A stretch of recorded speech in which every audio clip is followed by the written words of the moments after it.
Dampak penjajahan Jepang di Indonesia, kisah pahit dan manis di balik layar.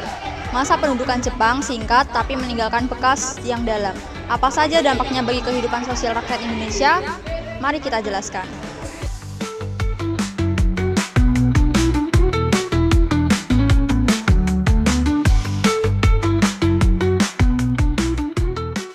Like dan dislike dari kependudukan Jepang.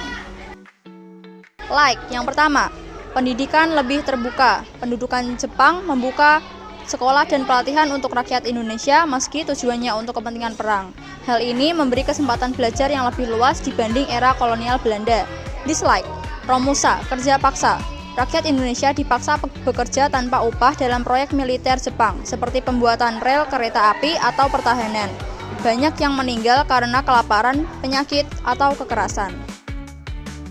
Kedua, perempuan menjadi korban Jugun Ianfu. Banyak perempuan Indonesia dipaksa menjadi perempuan penghibur atau budak seks untuk tentara Jepang. Ini menimbulkan trauma fisik dan psikologis yang berkepanjangan. Dislike, nasionalisme menguat. Jepang melarang penggunaan bahasa Belanda dan mendorong penggunaan bahasa Indonesia, serta membentuk organisasi seperti Putera dan Peta. Ini memicu semangat persatuan dan perjuangan kemerdekaan. Yang terakhir, eksploitasi agama, uji coba dan uji coba obat. Jepang memanfaatkan tokoh agama untuk mobilisasi massa demi perang. Juga terdapat laporan uji coba obat atau vaksin secara paksa pada tahanan atau rakyat. Like, teknologi kesehatan baru. Jepang memperkenalkan metode kesehatan modern dan vaksinasi. Meski tujuannya untuk mendukung tenaga kerja dan tentara, beberapa praktik kedokteran baru diterapkan di Indonesia.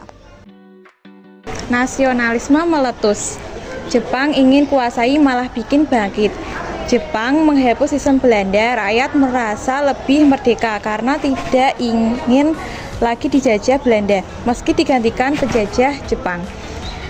Tokoh seperti Soekarno dan Hatta dapat panggung. Jepang memberi kesempatan pada pemimpin di Indonesia untuk memimpin organisasi seperti Putera dan Peta, yang justru dimanfaatkan untuk menyebarkan ide kemerdekaan. Hasilnya, kebijakan Jepang yang awalnya untuk kontrol malah memicu kesadaran nasionalis dan mempersiapkan mental rakyat Indonesia untuk merdeka. Sekolah gratis tapi brainwash ala Jepang. Sekolah diperluas tapi propaganda Jepang kuat. Jepang membuka banyak sekolah seperti Kokumin Goko dengan gratis, tapi kurikulum fokus pada loyalitas kepada Jepang, bahasa Jepang, dan doktrin militer seperti Hoko Ichio. Rakyat Jepang justru makin nasionalis meski diajari bahasa dan budaya Jepang. Pelajar Indonesia malah semakin mencintai bahasa dan identitas sendiri. Kutipan testimoni menunjukkan ironi ini, mereka ajarkan bahasa Jepang, tapi kami malah makin cinta Indonesia. Romusa dan tragedi kemanusiaan, kerja paksa bayarannya nasi sekepal plus air mata. Masa pendudukan Jepang di Indonesia meninggalkan luka mendalam melalui sistem Romusa kerja paksa. Rakyat Indonesia dipaksa bekerja keras membangun infrastruktur militer seperti rel kereta api dan benteng pertahanan, dengan imbalan hanya sekepal nasi dan garam setiap hari. Kondisi kerja yang tidak manusiawi tanpa alat memadai, dipukuli dan dibiarkan sakit menyebabkan jutaan orang tewas. Dalam menunjukkan sekitar 4 juta orang dijadikan Romusa dan hampir 1 juta meninggal akibat kelelahan, penyakit, atau kekejaman tentara Jepang. Tragedi ini bukan hanya merenggut nyawa, tetapi juga meninggalkan trauma kolektif yang dalam. Ironisnya, penderitaan ini justru memicu perlawanan dan memperkuat teknis rakyat Indonesia untuk mereka. Tragedi Jugun Ianfu, lokal kolonial yang tak terbaca. Dari paksa jadi luka sejarah, sistem Jugun Ianfu memperbudak sekitar 200 perempuan Asia, termasuk puluhan ribu perempuan Indonesia. Korban direktur paksa atau ditipu dengan janji pekerjaan lalu dijadikan pemuas tentara Jepang. Kondisi mengerikan, diperkosa bergiliran, disiksa, banyak yang gugur atau trauma seumur hidup. Dampak sosial, stigma berkepanjangan bagi korban yang selamat. Gerakan aktivis perempuan mulai bersuara menjadi bukti kekejaman perang yang sering dilupakan. Fakta pahit, baru tahun 1990-an pemerintah Jepang mulai mengakui banyak korban tutup usia tanpa mendapat permintaan maaf resmi. Eksploitasi agama dan kesehatan di masa pendudukan Jepang.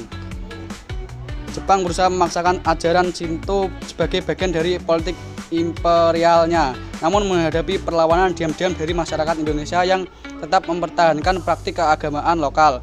Di bidang kesehatan, meski memperkenalkan teknologi medis modern seperti vaksinasi massal, Jepang juga melakukan praktik kelam dengan menjadikan rakyat sebagai kelinci percobaan obat-obatan tanpa persetujuan. Di balik pengenalan teknologi medis modern, Jepang melakukan eksperimen medis yang meragukan secara etis.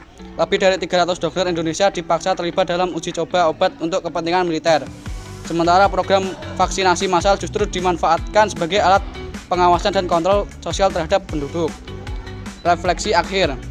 Warisan ambivalen pendudukan Jepang. Masa pendudukan Jepang meninggalkan warisan paradoksal bagi Indonesia. Di satu sisi, kebijakan seperti penyederhanaan sistem pendidikan dan penguatan bahasa Indonesia secara tidak langsung memicu kesadaran nasional. Di sisi lain, praktik Romusha, eksploitasi perempuan melalui Jugun Ianfu, dan eksperimen medis yang tidak etis menorehkan luka mendalam dalam memori kolektif bangsa. Sejarah kelam ini mengajarkan kita bahwa kemerdekaan bukan hadiah, tetapi hasil perjuangan atas setiap tetes air mata dan darah rakyat.